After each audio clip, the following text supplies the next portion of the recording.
86. Oui, tout à fait.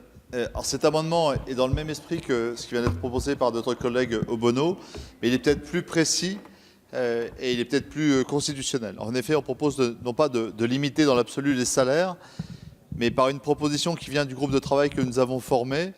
La proposition est faite qu'au-delà d'un salaire et des charges afférentes représentant 12 fois le salaire du premier décile, les plus faibles, donc 12 fois, dans la plupart des entreprises, 12 fois le SMIC, les charges et les salaires ne soient pas déduits de l'impôt sur les sociétés. Donc la Constitution nous empêche de limiter les salaires.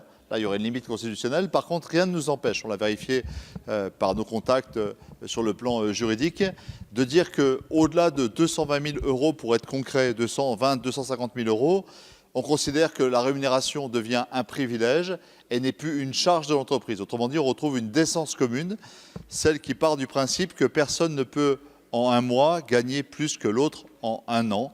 Sur cette base éthique, nous pouvons rebâtir une économie de l'entreprise qui soit saine et au moins ne pas distraire de l'impôt sur les sociétés, ce qui revient à des salaires de privilège. Donc cette proposition qui est complètement effective, on a essayé de la chiffrer. Il nous manque quelques informations, Madame la Ministre, mais vu les délais que j'ai, en 8 jours, on n'a pas obtenu la liste des pesticides qu'on exporte. Donc je désespère d'avoir une réponse immédiate sur la question que j'ai envie de vous poser.